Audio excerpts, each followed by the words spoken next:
All right.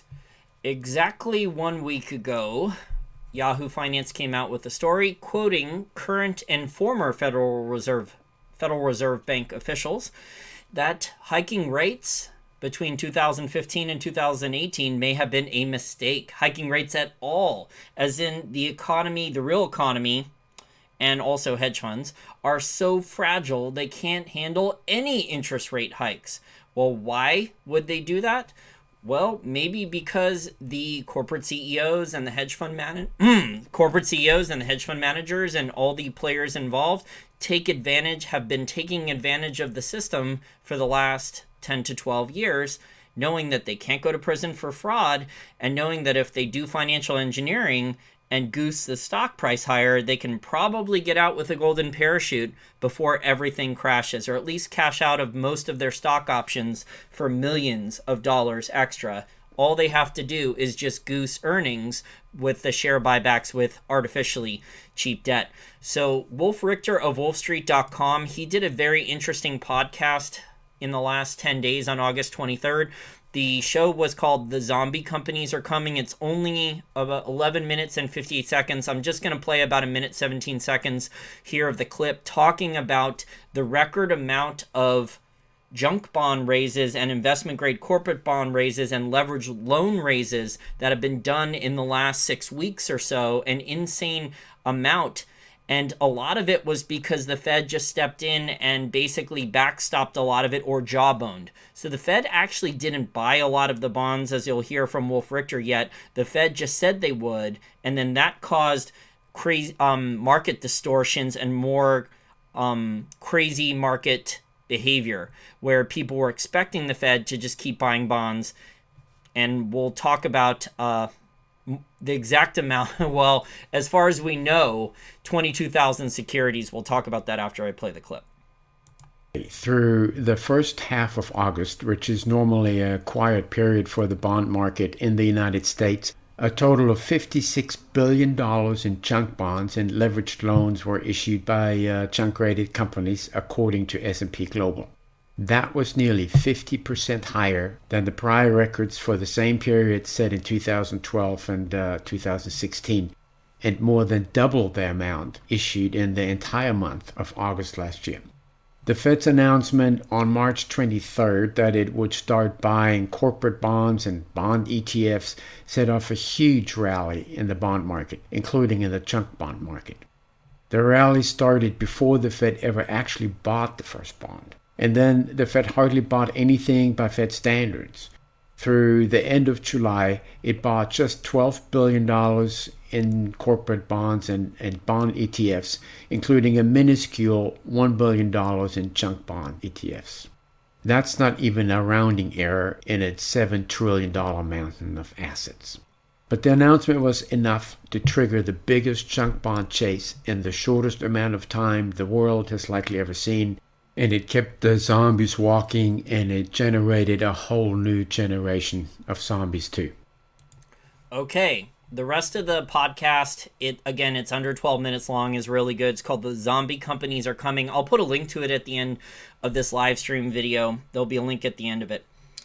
Anyways, though, the Fed now officially, publicly, according to Bloomberg News, owns over 22,000 different securities. A lot of those are bonds, corporate bonds of varying grades of investment-grade corporate bonds, whether it's Apple Computer or junk bonds and a lot of other stuff. But really, Dr. Ron Paul thinks that it's way, way more than that, and that the Fed's official balance sheet is nowhere near the real number. So we really need an audit at this point. But over the last week, we've had current and former Federal Reserve officials say the timing of its interest rate hikes between 2015 and 2018 may have been a mistake. So they're saying it was a mistake to hike interest rates at all, which means that all the lies that they were claiming about how the economy had recovered after the 2008 financial crisis, there was no recovery. If the economy cannot handle at least a little bit higher interest rates, there was no recovery.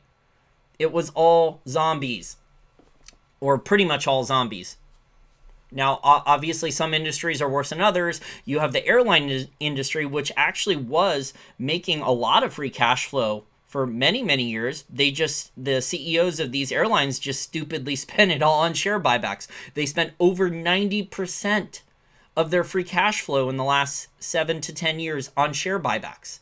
Okay, in hindsight, that was really, really dumb. And then they go to Congress with their hat in their hand, ask for a bailout, and now they're firing employees. Over 35,000, I think, from the two major airlines. What's that? United Airlines and American Airlines. But those employees were on furlough, and I think they were expecting it. And now I think they're asking for, what, a second round of bailouts? Billions more? Just ridiculous.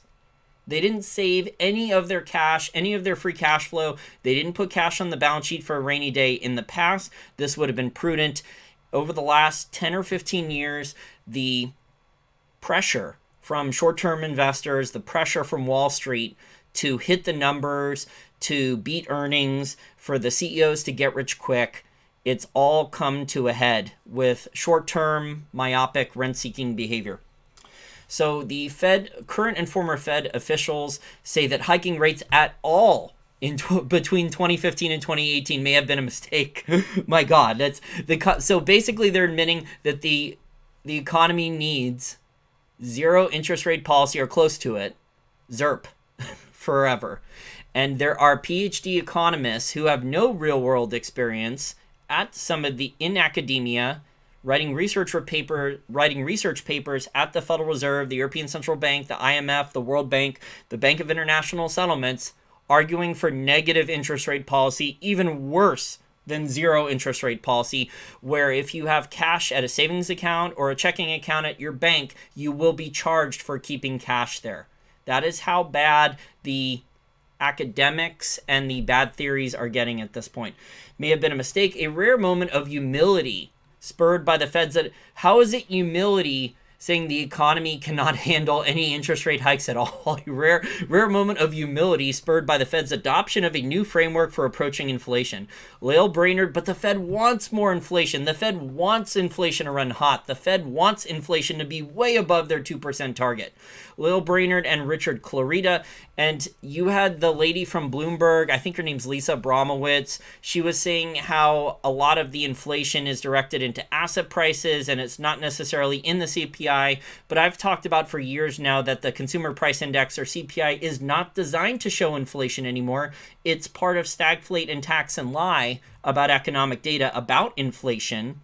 Inflation is one of the main things because cost of living adjustments are tied to the CPI. So people getting more money from Social Security checks, government employee pension plans, they're all tied. These cost of living adjustments are all tied to a higher CPI. So it is in the government's interest to not report a higher CPI.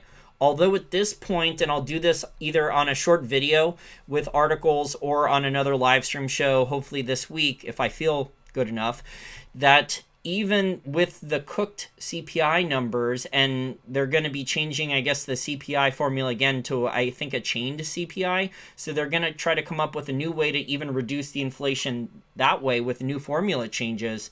But even now, we're seeing in the pandemic, you're seeing food prices, you're seeing healthcare prices. They can't hide how much the food prices, now all food prices and healthcare prices, all prices are not going to go up evenly. This is a common mistake that a lot of financial professionals and Keynesians think, that prices will go up evenly. That's not how things work. If you're an Austrian school economist, you know about the Cantillon effect, how prices, whoever is closest to the money trough with that currency and credit, whoever is getting it first. And in this case, it's corporate America, it's Wall Street, it's large banks, it's the government. They're getting easy access to borrowing cheaply and spending that either into the economy or into asset markets first. So they're going to benefit first, and that's going to trickle down, or it's going to create just immense distortions. And the distortions you're seeing were with the asset prices, specifically the FANG stocks, Facebook, Amazon, Apple, Netflix, and Google. So Lael Brainerd and Richard, sorry to go off topic, but this is related. Lael Brainerd and Richard Clarida, both serving on the Fed's Board of Governors, said this week that the Fed may have curbed a quicker post-2008 recovery in the job market by lifting off of zero interest rates too soon.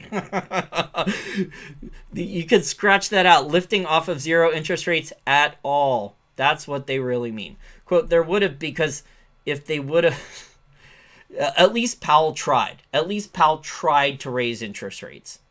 The system was just too over-leveraged. There was too many large corporations and banks and hedge funds that had taken advantage of the artificially cheap interest rates and just issued record amounts of debt.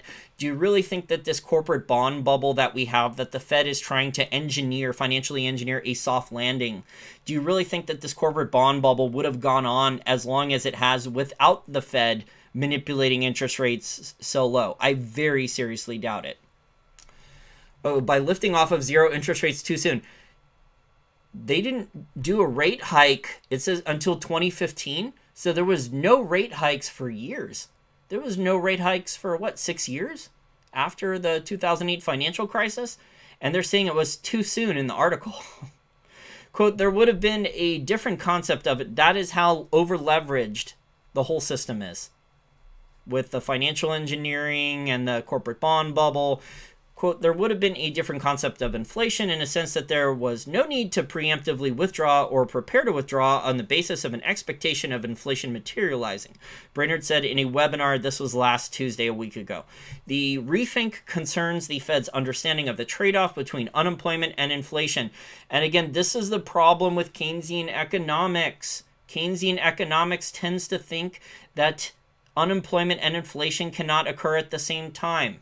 These are, if you're a traditional Keynesian, a labor economist, they don't believe in stagflation still. These academics don't believe in stagflation.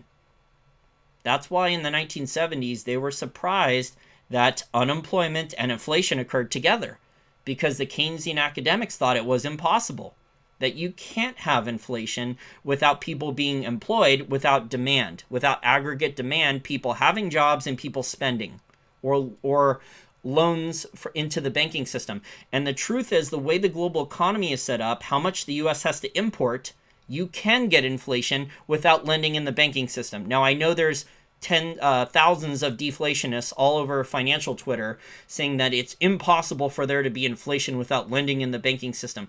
You don't understand the global economy. You haven't read Jim Rickards' book, Currency Wars. You need to go reread articles about the 1920s and 1930s beggar thy neighbor trade and monetary policies, and understand how these treasury departments and central banks can devalue their currencies off of each other, create immense amounts of distortions, put tariffs into the global economy and on different goods and services, and then that forces higher costs. So even without lending in the banking system, especially for an economy like the US economy that imports a lot, go and listen to Peter Schiff in the past podcasts, and his dad, Erwin Schiff, talk about how imports got really, really expensive in the past. Actually, throughout the course of financial history, if you go and look at a lot of the great stagflations and inflations all over the world, a lot of these great inflations that occurred, that first they were really bad inflations, or stagflations, then they turned into potentially hyperinflations, they actually started to occur without lending in the banking system. Now, velocity of money did turn over, but that was not with lending in the banking system. So a lot of the velocity of money measures here in the US is measuring lending in the banking system. So my point is that you can still get really bad stagflation from the US importing inflation from other countries, having currency devaluations, putting tariffs on their goods, and the US importing these higher costs, importing this currency debasement for other goods. So I think that's going to be happening. We're already seeing that in the food prices, for now at least. We'll see what happens going forward. Okay, the rethink concerns a little bit off tangent there, but we're talking about inflation, and they did mention unemployment and inflation there together, and that's a lot of the traditional Keynesians, the labor economists, they still don't believe in stagflation. If you go back and read Janet Yellen's comments from even a couple years ago and her speeches, she still doesn't believe in stagflation. And she was running the Fed only a couple years ago. The rethink concerns the Fed's understanding of the trade-off between unemployment and inflation. Fed officials had previously been guided by the idea that the unemployment rate could be too low, at which point the economy may experience higher inflation. In practice, this could take the form of a labor market where employers have to bid wages up to attract workers, which could require those employers to then raise prices on goods or services. That's what led the Fed under Chair Janet Yellen to raise the benchmark interest rate in December 2015 from near zero to 25 basis points. Yellen has likened that decision to taking the Fed's foot off the gas pedal of accommodative borrowing costs, defending the move as a way of keeping the economy from, quote, overheating and inflation from significantly overshooting our objective. The unemployment rate at the time was only 5.1% officially. John Williams of Shadow Stats had it, I think, above 25% at the time. Prior to the global pandemic crisis, however, the unemployment rate fell as low as 3.5%, with no signs of runaway inflation, except for your grocery bill, your healthcare bill, your education costs, your rent, all these things that you need to survive that the government either does not track accurately or does not track at all. Year-over-year changes in core personal consumption expenditures, the Fed's preferred measure of inflation, which excludes food and energy prices. Again, excluding food and energy, those are some of the main food, energy, rent, healthcare. Those are some of the main things people need to survive. And the government doesn't want to measure those accurately or measure them at all. Have averaged about 1.6% since the Fed adopted its 2% target in 2012, a persistent undershoot. Fed officials have pointed to other economic factors for the phenomenon of disinflation, not to be confused with deflation, the decline in worker bargaining power, and global pressures on keeping final goods prices low.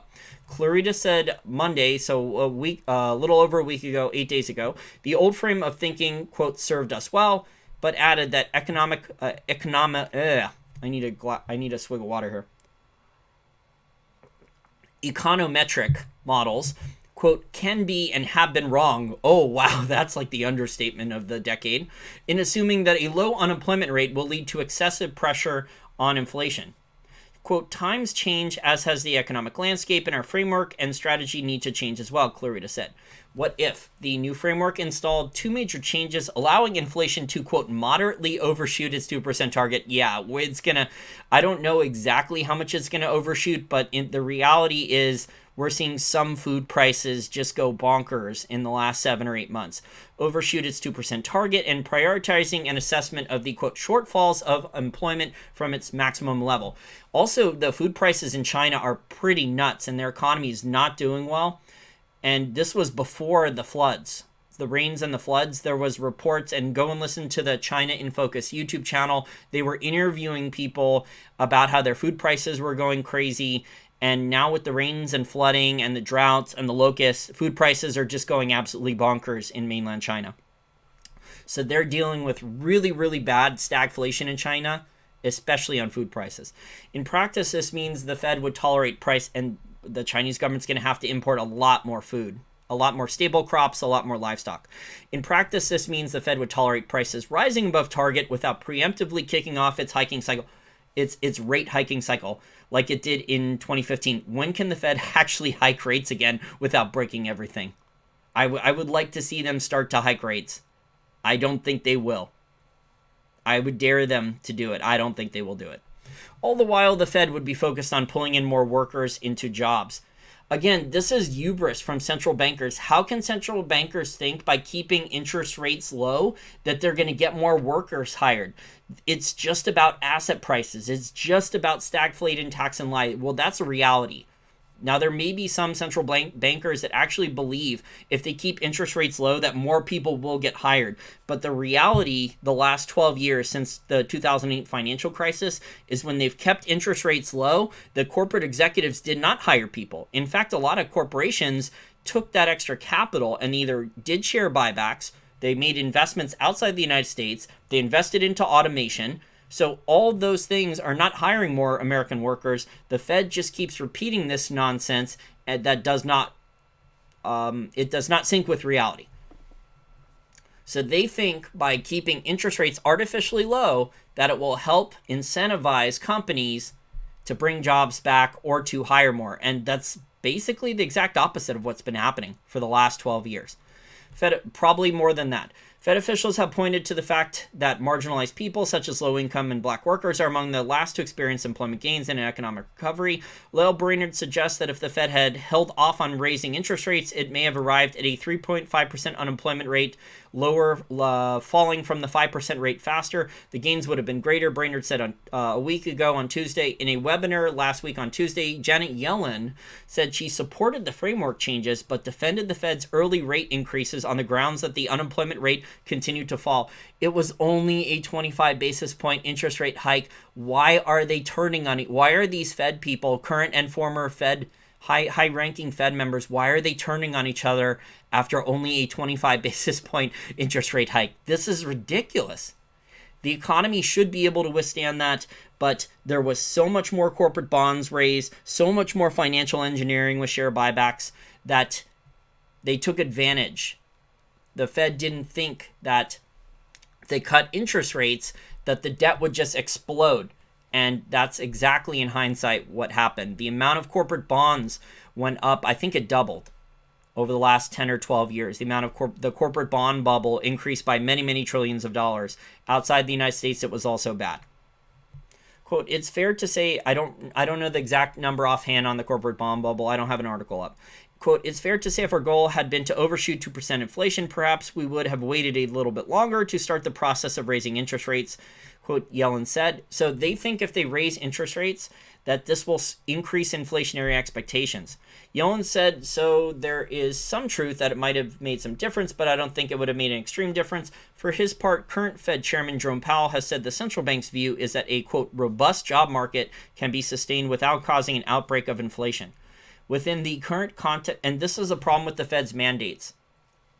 With the current context, the Fed finds itself grappling with the labor market in which 14.5 million Americans, sidelined by the global pandemic, are relying on unemployment insurance. Powell, it's really more than that. If you add in the state and local levels, I think it's over 29 million Americans. Powell has said the Fed is, quote, not even thinking, and over 58 million Americans have filed for unemployment at one point since the crisis started. Not even thinking about raising rates. That's because they really can't. The system is way too overleveraged. Go back and listen to what Wolf Richter said and how the Fed had to trick bond investors into raising more junk bond debt, leveraged loans, and investment-grade corporate bond debt. The system is way too overleveraged. And the Fed's going to probably have to buy way more than those 22,000 securities. The reality is the Fed probably owns way more than 22,000 securities. This is why we need an audit. The Fed could own 2 or 3 times that. The Fed's real balance sheet could be way over 10 trillion.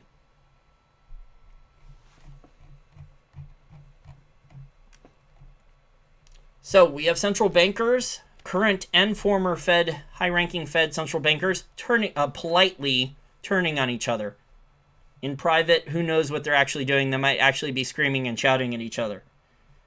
And this is one of the faults with traditional Keynesian economics, the labor economists, as Michael Pinto calls them.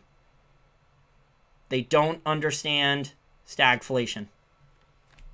So the more they intervene, the more levers they pull, the more central planning they do, the more distortions they create, the more stagflation.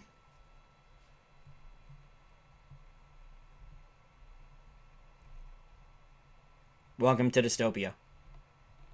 So the Fed helped engineer a junk bond rally, and they didn't even have to buy, they didn't buy a lot of junk bonds, but unofficially, if we actually did an audit, or we got an audit, we might find out that the truth is something different.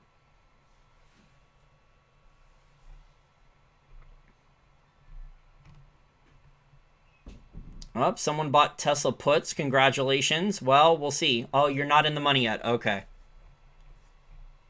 Didn't Elon Musk sell a lot of his shares at the top?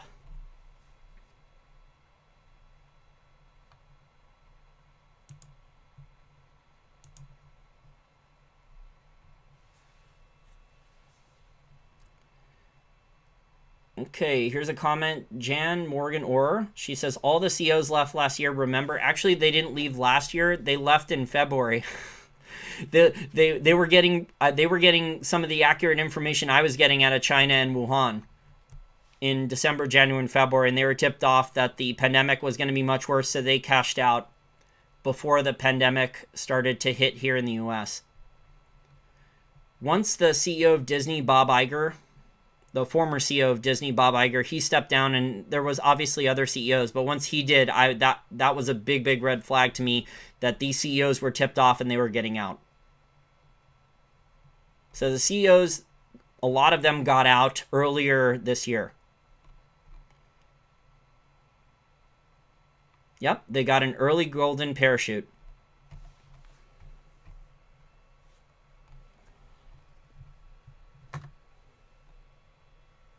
RR says some ammo prices are up 3. Oh, is that an ammo stock or ammo prices? I know there's an ammo shortage for certain ammo.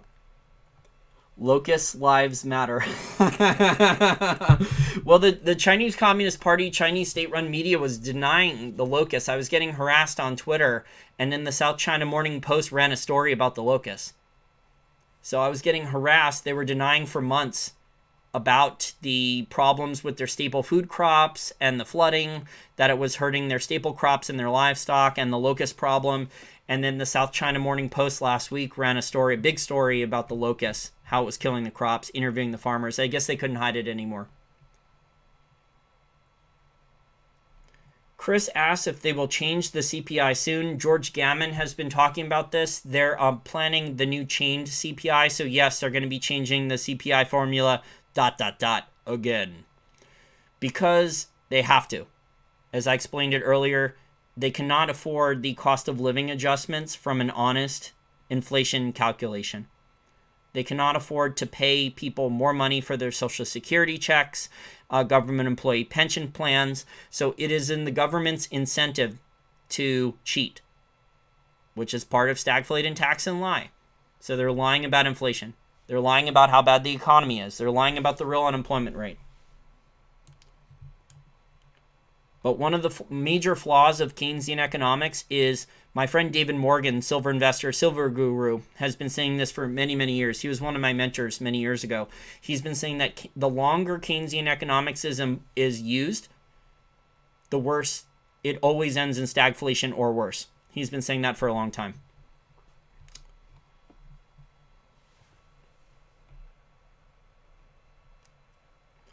Okay, well, I think that's it for this short little live stream show. Went a little bit over what I planned. I want to thank my over 1,000 Patreon account contributors per month that are chipping into the content. There is a lot of content behind the paywall. There's over 100 unique articles, audio podcasts, and stock charts and other technical analysis charts.